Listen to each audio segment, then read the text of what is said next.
Hey guys, Tarke and another cat tea. So today we're going to be looking at the legendaries which were added in a more recent alpha build. And the reason why I think it's important to look at these items is it shows where Blizzard's thinking. So what we're going to do is we're going to start with a full item review, and then after that I'm going to do a full run through of all the new items. So people who want the review can watch that, people who want to stick around for the items can watch that. So I'll cut to that now. Cheers. I am not a massive fan of this system. I've made 2 videos now sort of analysing the legendary system, and I'm trying to work out where they're coming from. So if we can quickly just talk about that. So this is very clearly inspired by Diablo 3. Right. In Diablo 3, the way that legendaries work in that game is generally you have the legendaries which are completely core and build defining, which you must have, and then you have the marginalized, these are okay for leveling. Right. These items won't hold that purpose. These items scale with you from the second you get them all the way to endgame. With each patch even, they're meant to scale in power, which I'm not a massive fan of, because it means you can potentially get an item day 1 of an expansion that you're still using at the end of expansion. Also keep in mind that thanks to artifact weapons, we will never be upgrading our weapons. So imagine the best case scenario where you are a fire mage, for example, and there are the 4 fire mage legendaries that you have to have. You have all 4 of them. You were lucky, you got them quite early on into the expansion. You've got your weapon. That is 5 slots you're never going to upgrade throughout the entire expansion, which, you know, is kind of silly. You'll also be upgrading your trinkets, you'll also be upgrading your force set. But I'm not really sure how I feel about, in WoW in particular, in other games maybe I wouldn't mind, but in WoW, I don't know how I feel about going so far through an expansion without upgrading anything. It also means that because it's all RNG, the way you obtain these items, RNG could seem particularly punishing. So be in the worst case scenario, if you are this, your guild has space for 1 fire mage. You have 2 people in your guild who wants to play fire mage. Fire mage number 1 got lucky and got all of his legendaries. Fire mage number 2 didn't get his legendaries, or at least he got them way slower than this guy. Now the dude with all of his legendaries doesn't need to replace those items. Meaning that, for example, if a pair of wrists drop, those wrists could go to another intellect casters because he has his legendary ones. This dude, who doesn't have his legendaries, not only would you be bringing a player with less power, you'd also be bringing a player which needs more loot because he needs to constantly be upgrading those pieces. And that just means that you always pick this guy and you never pick this guy, and that just seems kind of a peculiar system. So the only solution to this system is you either make these items so unobtainable that this will never be a scenario, but it will always happen because there's always that one guy who gets the insane luck. Also, if these items are so powerful and so difficult to find, it means that raiders, this is assuming that these are only usable in raiding. If these are also usable in PvP, then everyone is in this case. But only the people who need it for cutting edge content will have to spend all day, every day, farming the most trivial content in order to maybe get one day. I know people say that, oh, but you know, you don't need them. If you are in a world first guild, if you're in a world first race, if you're just in a guild which really cares about endgame progression, and you know there is an item out there which makes your character 10% more effective, you will do everything you can to get the item which makes you 10% more effective. Yes, it may not be needed. I had a very long argument with a few people in my guild saying I don't need the legendary ring on my Death Knight tank because it's terrible for Death Knight tanks, and I technically didn't need it. If I was in a cutting edge guild, I would have been kicked from the guild for having that argument, because of course I should have the ring. It's stupid not to have it. Especially at this point where you can upgrade it to absurd item level. But, yeah. Do you kind of get where I'm coming from? So even if they make them super rare, you kind of have to have them. So then you have to make them super obtainable, and if they're super obtainable, then they don't feel legendary because it's just, I did a lot of tedious admin at the start, now I have them all, now I ignore that system.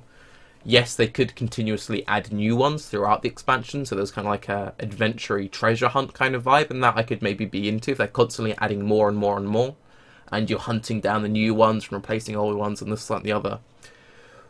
But, depending on if these could be warforged, which I really hope they can't, you might be in the case of continuously getting the wrong legendary? Could you get duplicates dropping?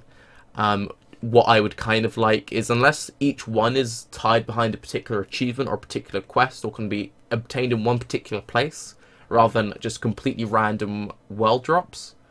If they're completely random world drops, I want a token, and I go and I hand my token in to get the one I want. Because as you've seen, some of these are absurd, some of them are completely underwhelming.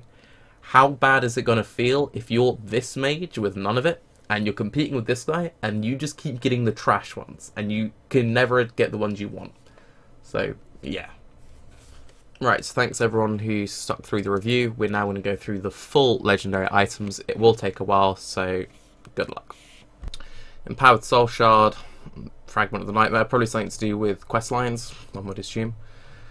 Increase the movement speed of Wind Walking by 20%. That's kind of what we would want. It's optional. It's not. No one's really going to need that to be competitive. Rune Weapon gains 1 extra charge and regenerates 20% faster. That's pretty good, but not overly powerful. But it's good.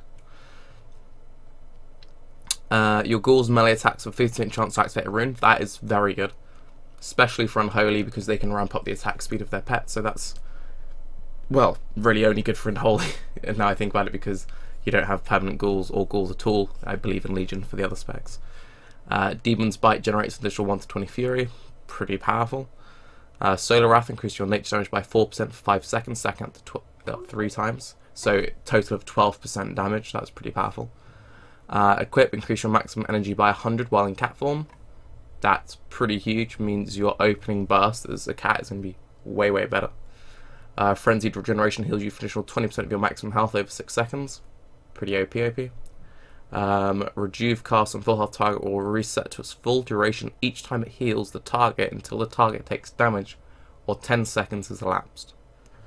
Let's read that again. Rejuvenation cast on a full HP target will reset to its full duration each time it heals the target until the target takes damage or 10 seconds elapsed. So basically, if you put Rejuve on someone who does need healing, it will keep refreshing its duration until they start needing healing, meaning that you could Rejuve a raid, the entire raid before the pull, then go into the pull, and you've got 10 seconds before it becomes wasted, if that makes sense. Which is pretty powerful.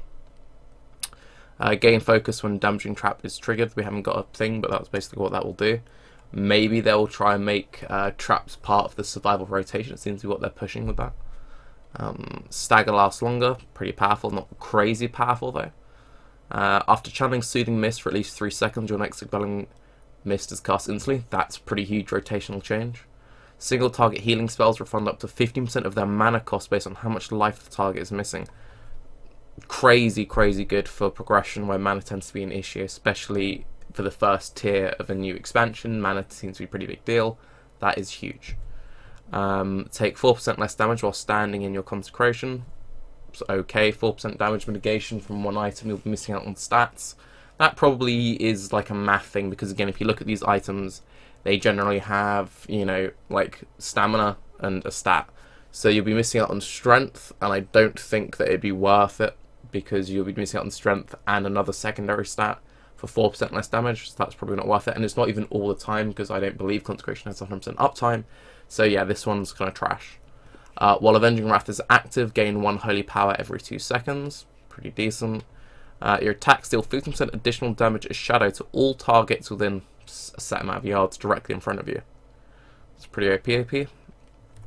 Damaging enemies with your Fire, Frost, or Nature abilities will increase all damage you deal by 2% for 8 seconds. Each element adds a separate application. Adding an application refreshes the duration of all applications. Tal Rasha passive. Does it give anything else? So it lacks intellect. If we think realistically about classes which can multi-element, I think Druid and I guess Frost mages, because they have, I believe they start Frost but I don't know if they even do actually. So that is a 4% damage buff, but you don't have any intellect, so not worthwhile in my opinion. Healing Waves adds stack.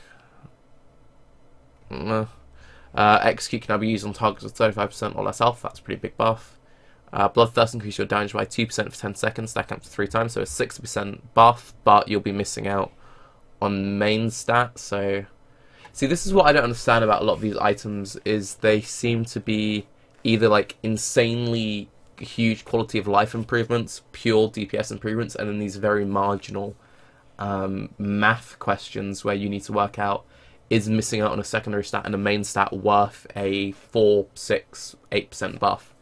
And, you know, that doesn't feel particularly legendary to me, to have to go, oh, hang on, let's go on the forums. Some dude's mathed it out, and it'll be over a set amount of time this rotation works out to be worthwhile damage. And that just seems kind of meh to me, you know? I mean, do you want to go, oh, legendary, nice, forums, maths? No, you want it to be like, oh, legendary, I have a chance to summon dragons, or, you know, something cool, or I can use this ability in extra time, something impactful. It could be the exact same damage at the end of the day, like a 6% buff might be just as good as having an extra charge on an ability, but having an extra charge on an ability is more interesting, it changes your rotation, feels impactful, it's more exciting. So, yeah, that's kind of my point of view on these weird ones. Reduce the cooldown of your last stun and shield wall by 30%. Again, this is a situational item. It won't be good for every single fight. In some cases it'll be worse, but if you need to be channeling and chaining your cooldowns, you'll want to chain your cooldowns more, you'll use this particular item on a fight-by-fight basis. This is the kind of thing I would like from this kind of a system. It also promotes collecting multiple, so if you have like a few tech slots that you sort of tech in and out based on the encounter, that I like. Your mark shot always hits your currently selected target in addition to its normal targets, even if not affected by Hunter's Mark. Your mark shot always hits your currently selected target in addition to its normal targets, even if not affected. I'm assuming that's good. Again, I don't have access to the alpha, so I haven't been able to play with the new mark shot, but off memory there's like a weird system where you can mark enemies and this attack only hits marked enemies. So this seems like just a straight, you hit more things with your main move.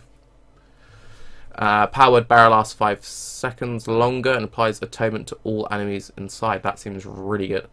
Again, you'll want it on some fights and not on others, but that seems particularly powerful. After Spirit of Redemption fades, you have a 100% chance to revive up to 100% health and mana based on your effectiveness while in Spirit of Redemption. Cannot trigger more than... well, that's just... that just seems ridiculously good. I mean, yeah, okay, you're not going to be wiping constantly, but it basically means that Holy Priests with this item can go YOLO healing, purposely themselves. They could also purposely suicide to eat a mechanic for the raid. They go into their Spirit of Redemption, just shoot out more healing, because again, they don't care about mana because they're dead, and then they resurrect at full HP and full mana. Or maybe 80% HP mana based on how much healing they managed to, you know, push out. But, you know, that just seems ridiculously powerful, and I'm sure there's really good ways to exploit or ignore certain boss mechanics using that item. Or do you want a 4% buff on a ring with no intellect? You know, it just seems like a weird mishmash. The amount of damage that Touch of Karma can redirect is increased by 400% of your max health. That just seems stupid. Templar's Verdict and Divine Storm increase the damage of your next Templar's Verdict or Divine Storm used in 3 seconds by 6%. Kind of interesting. Maybe you'll get like a rotational spam where you have to alternate. But yeah, that seems way more powerful than a 4% buff. Distract causes enemies to take 25% more damage from you for 8 seconds. That seems huge. And also quite interesting because it makes a move very, very rarely usable. Again, I'm curious if these will work in PvP, because that kind of screws PvP. I'm assuming they won't be. But yeah, interesting. Star Surge deals 20% more damage to enemies affected by Moonfire and Sunfire. Seems very powerful. Zen Med now lasts through 3 melee attacks, so it just buffs the move. Again, that seems like something which wouldn't be too good in raiding, but very good in PvP. Maybe open world, so maybe these will work in PvP, I don't know. Allies healed by a wild growth of 20% chance to also gain rejuvenation. That seems pretty good, just quality of life. Increase the effects of Balance Affinity, Feral Affinity, Guarding Affinity, so it just makes it 100% more effective. That's obviously pretty decent. Increase the burst healing done by Life Bloom by 200%. Purifying Brew instantly heals you for 25% of the purified stagger damage. That's nuts. Really good for soloing content or stuff where you just need that tank on the side of the room doing his own thing. That's huge. Lacerate can stack up to 3 more times. That's going to be annoying to play, but very powerful. Every time your Innovate target casts a spell, gain 35 astral power. That's huge. And yeah, Boomkins get Innovate back, by the way. Tiger's Fury restores an additional 40 energy. That's pretty good. Survival Instant gains 1 extra charge when Judgment is faster. That's really good. Tranquility heals targets below 50% health for 50% more. Again, really powerful. Dodging attack generates 3 energy. We don't know if that's usable for everyone. Again, the tooltips seem kind of wonky. They haven't lined up very well. But that's pretty decent for... I mean, it's decent for open world rogues, and it's good for Brewmaster tanks. I don't believe Guardians have dodge anymore, so it won't be good for Guardian tanks. Essence Font can be channeled while moving. You gain 1 chi every 10 seconds while in combat. That's very nice. Star Surge and Starfall have a chance to make the other 3. That's very cool. Your bleed effects last forever when applied to targets below 25% health. Okay, so it just means that you can focus more rotational upfront damage. Increase the radius and damage of Thrash by 25%. That's huge. Swiftmend extends the... Well, it's huge for 5-mans. Swiftmend extends the duration of your heal over time effects on the target by 10 seconds. That's, yeah, very, very good. The cooldown of Revival is reduced by 3 seconds each time you cast Renewing Mist. That's good. The duration of Tiger's Eye Brew is increased by 1% for every chi you spend. Again, just powerful. Your bleed effects have a 40% chance of Critical Strike to trigger Primal Fury, just OP. Meta resets the cooldown of all your sigils. That is a Demon Hunter thing. That seems kind of underwhelming. Sigils seem pretty meh for Vengeance tanks. Increase the initial duration and maximum duration of Blur by 50%. Vanish reduces your damage taken by 60% for 10 seconds. Please do not let that item be usable in PvP, because that would just be a pain. Damage from Immolation Aura has 100% chance to reduce Fairybrand's cooldown by 3 seconds. That is, again, it's a Vengeance, that's the Demon Hunter tanks. It's kind of basically just improving their core rotation. Both of those moves are in the core rotation.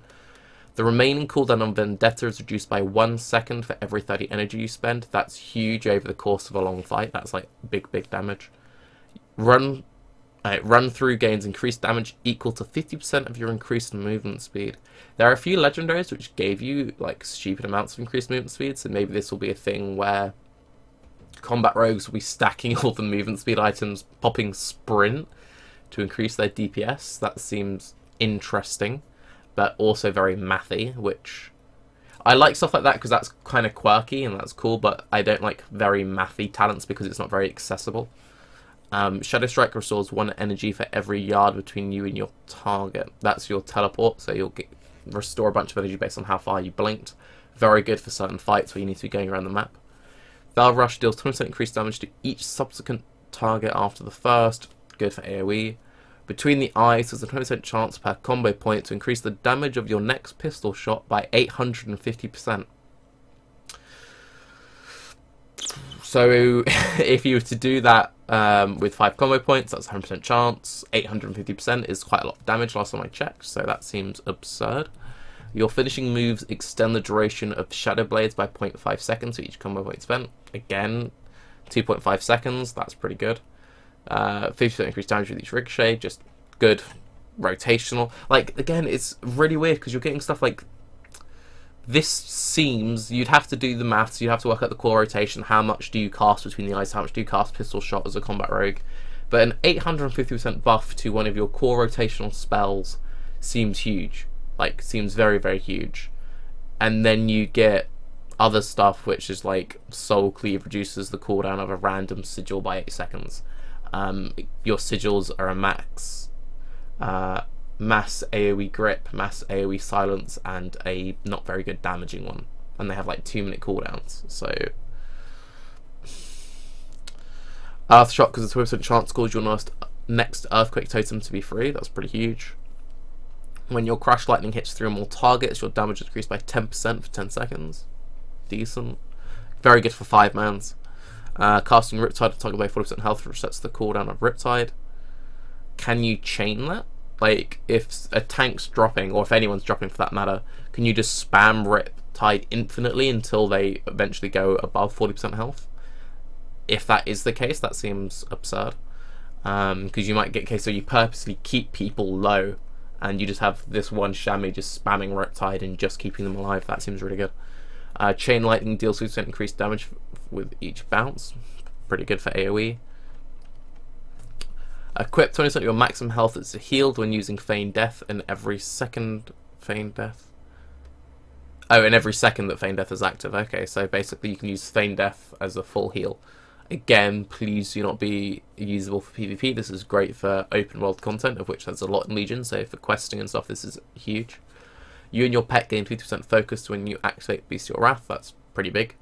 Each enemy you hit with multi-shot increases the damage of your next aim shot by 10%. This effect stacks up to 20 times. That is crazy absurd. The cooldown of True Shot is reduced by 1 second each time you cast a damaging shot. I don't know what the new True Shot does, but that seems good. You can place another trap within 3 seconds before the cooldown is triggered. That seems very good if we remember up to the damage increase based on traps. I think you restored focus or something, so having those two together would give you absurd focus regen. Dire Beast resets or reduces the cooldown of Kill Command by 3 seconds. That's very powerful because you constantly, all your moves when you crit have a chance to reduce the cooldown of Dire Beast, and Dire Beast and Kill Command are your main 2 moves as BM, so that just seems like very good synergy. Very powerful, however. Reduce the cooldown of all aspects by 50%. Okay. Hammer of Justice deals 350% of weapon damage and has 75% reduced cooldown when used against an enemy above 75% health. Seems powerful, again, quite mathy over a long fight if it's worthwhile. Just for doing like open world questing, you can probably 1-shot, 2-shot enemies with this, so that seems very good. At full health, 50% of overhealing done to you heals your Beacon of Light target. So could you beacon the tank, spam heal yourself to then like big heal? Does that make sense? Because you're on full HP, you put your beacon on the tank, beacon shares your healing numbers, so you spam heal yourself so the overhealing on you gets added onto him. That seems potentially powerful. Each enemy hit by your Avenger's Shield reduces the cooldown of Guardian and the Ancient Kings by 4 seconds. Powerful. Casting a Blessing on a friendly target will heal them for 20% of their maximum health. That's pretty good. That seems very good. Avenger's Shield bounces 3 additional targets and deals 2% increased damage with each bounce. Potential synergy if you have the 2 of those Avenger's Shield things. Reduce the cooldown, also amazing for 5-mans. Reduce the cooldown and increase the duration of your Blessing of Freedom, Blessing of Protection, and Blessing of Sacrifice 25%. That seems like it would be very good in PvP, not that good in raiding, and not that good in open world content. There might be 1 or 2 raid fights where that seems good, but that seems more like an extreme utility, which you just wouldn't want, because again, with all of these things, you're sacrificing stats. So it seems to be that if it's on an armor piece, you only get stamina and your main stat, and if it's on like a ring or a neck or the off pieces, then you only get stamina and a secondary, and you miss out on a main stat. It seems kind of weird the way they've itemized these, and again, it seems that for the ones with the less impressive legendary affixes, they just aren't at all viable, and the ones with this absurd ones, who cares, because it's just so absurd. So peculiar. Reduce the cooldown of your left hands by 70%. Like, no one's realistically going to use that. While Battle Cry or Berserker Rage is active, charge is no cooldown. That seems stupid. Equip blocks generate 6 rage. That just seems like it should be a passive. Equip gain 10 rage whenever you enrage. Just seems like it should be a passive. Equip activating Ignore Pain regenerates 50% of your maximum health in 5 seconds. Seems pretty underwhelming. Mortal Strike now generates 10 rage instead of costing rage. That seems very good. That's also particularly good because one of the talents gives you 2 charges of Mortal Strike, so that's huge if you keep that in mind, especially since Arms seems to be particularly rage starved from what I've seen of other players playing it. So yeah, that seems absurd actually. And on wrists, yeah, no, that seems like that is mandatory for Arms Warrior. But okay, whatever. You heal 1% of your maximum health for every 5 rage you spend. No. Devastate increases the damage of your next revenge or shield slam by 30%. Seems good. Heroic Throw deals 25% increased damage for every yard between you and your target. Pretty underwhelming. And then at the end, they've just randomly decided to put Thunder Fury, Blessed Blade of the Windseeker. Don't know if that's a troll, don't know if it's coming back, but yeah. So, Okay, you're kind of going, right, well, I've just spent 20 minutes listening to you talk through the Legendaries. It was very helpful, Tarke, but why? Well, anyway, I'll keep you guys updated as more Legendaries get added. And, yeah, as always, I'm Tarke. This is a cat. Have a good day. Bye-bye.